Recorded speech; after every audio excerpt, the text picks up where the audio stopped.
大家好，关于换季种植，如果无法判断该更换作物与否呢，也可以利用生物作息当作辅助啊。这一片漆黑，却到处都是蛙鸣求偶的声音，算是很用力的大声说春天到了。而这开出花苞才进行移植的向日葵，则是依据花苞的数量与开花的成效，帮助判断地力调整的状况。连假这几天应该已经有感觉到烈日的威力啊，紧接着连假后就又要开始变天，冷热交替的时间点，该如何选择作物种植呢？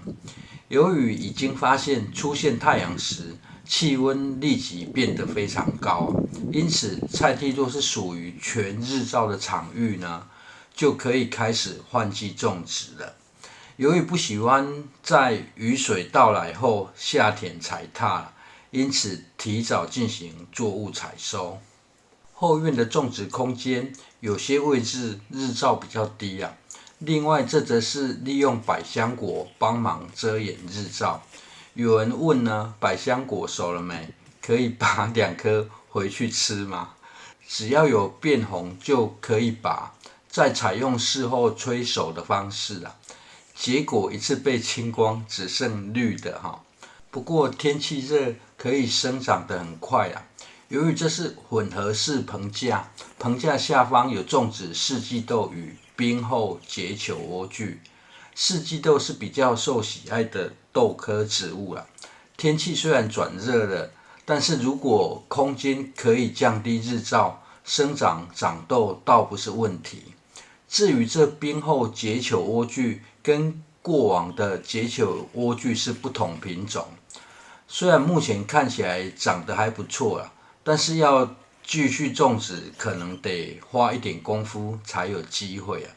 毕竟气温上升拉高的速度太快了，也因为日照太强，前院暂无遮阳的工作就先行停摆，等寒流来再继续帮作物遮阳进行安排啊。后院目前日照还比较低之外呢，据说又要下雨，后院地势高，连续施作会比较顺利啊，算是很另类的日落而息啊。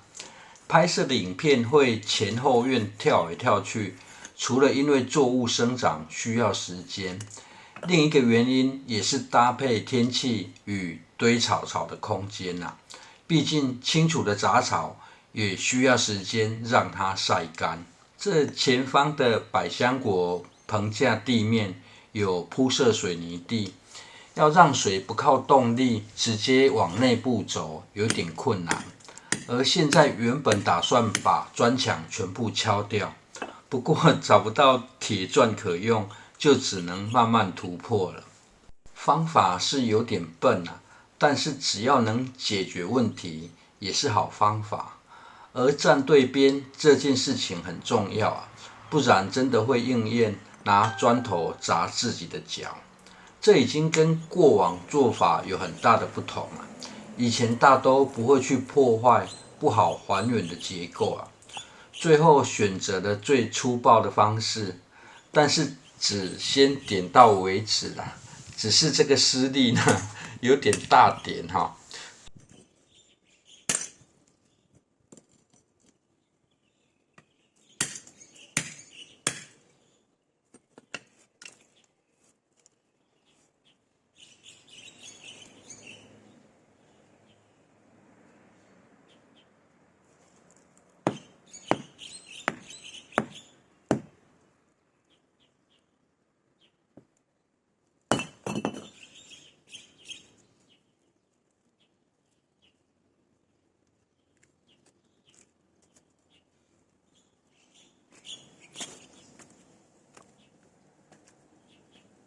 最后妥协的方式呢，暂时就先敲到同一个水平啦，先让人更方便穿越行走就好。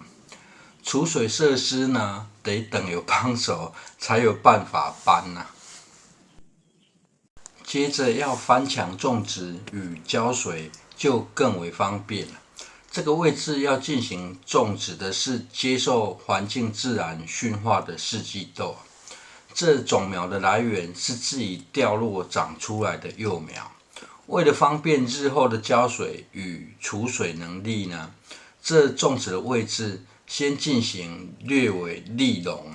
由于重搭的棚架主干支撑线刚好从这上方经过，四季豆的叶片与枝条呢，不像豇豆那么粗重，因此主管只需要绑住上方就够用了。也是在提供家庭种植空间比较小时可以使用的方式。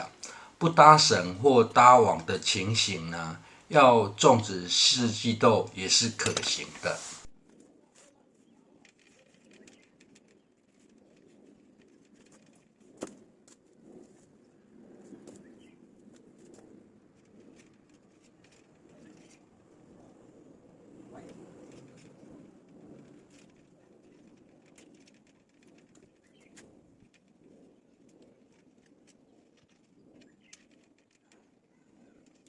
目前方便移植的幼苗只有4棵啦，在进行挖掘前呢，一样有提早进行浇水，因此这挖出的幼苗可以带起很大的土壤团块，除了容易种植，更可以确保存活。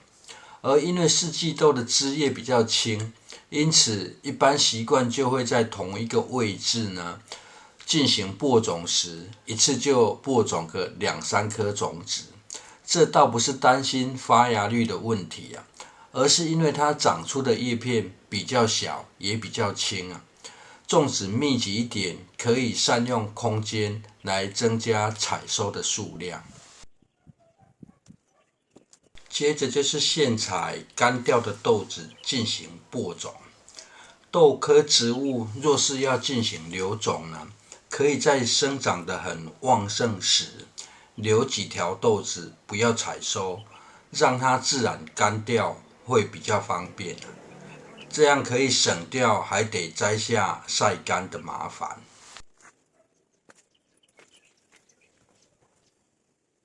浇水的过程就可以看一下增加的便利性。一开始立垄种植的安排，不是因为怕连续降雨，因为这地势比较高，其实不会淹水。而若是种植玉米，时常感觉到发芽率不高，甚至种子会烂掉，通常就是播种后因为想要保湿造成的反效果。这在容易湿黏的土壤很容易产生这个问题，而简单克服的方式就是进行立垄，加强排水。现在感觉是浇了很多水，但是土壤很湿的位置是在下层。进行立垄后，种子就容易保湿，又不会过于潮湿。最后就是觉得取水还不够便利，想要改善的地方。下方这凹槽是跟墙外的灌溉河道连通，但是平时的高水位还会比这平面低约20公分，左侧还是水泥地面，不好直接打通，这也是要进行改善需要花功夫的原因。至于右侧，这则是一根一根的青花笋，可以反复多次采收。这已经从过年前采收到现在了。而没有急着换季的原因，除了天气不稳定的因素呢，这多年生的夏季作物芦笋已经自己探头出来做无缝接轨。想要做唤醒的动作都派不上用场。以上分享，谢谢收看。